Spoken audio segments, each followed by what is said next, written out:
Hi guys! Good morning! Nakakita ko dito ng dragon fruit at rambutan. At saka may melon pa dyan sa katabi. Yan ang rambutan guys.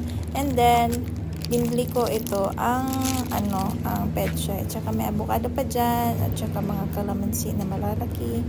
Yan. At saka dito din sa ibang may mga kalabasa na iba't ibang uri, at saka may mga cabbage dyan, at saka may mga kamote, and iba pa.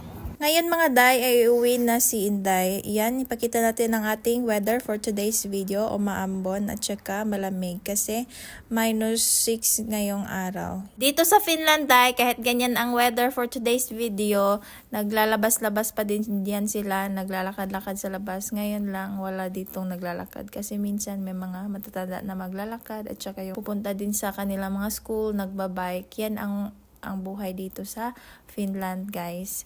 Yan, tingnan nyo ang ating puno. Wala na siyang dahon kasi nga na-ice na siya.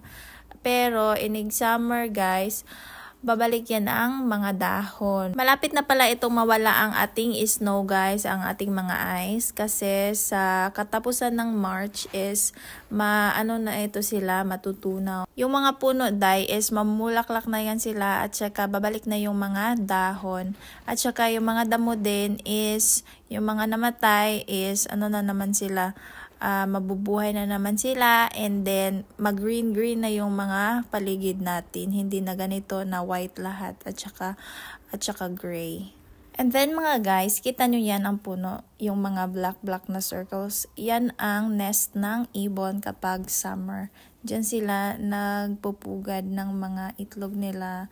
Tingnan mo yung isa, di ba? Wala. Yan, sa puno na yan, marami talagang ibon dyan na nest kasi hindi ko alam, parang gusto nila dyan. Dito man ako dumadaan guys kapag pupunta ako sa city center kasi short trip lang ito patungo doon. Maraming iba't ibang ibon dito na naghuhuni-huni kapag summer.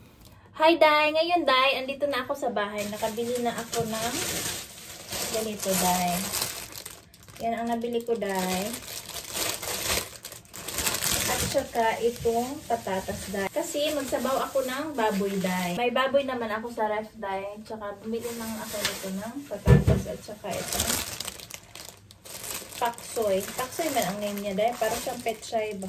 Basta okay na yan siya day. Magluto na tayo ng nilagang baboy. Ito na guys ang ating nilagang baboy. Nilagyan ko pa siya ng patatas.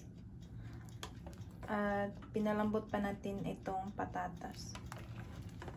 Gusto ko maliliit ang mga karne ng baboy kasi gusto ko lang na maliliit siya.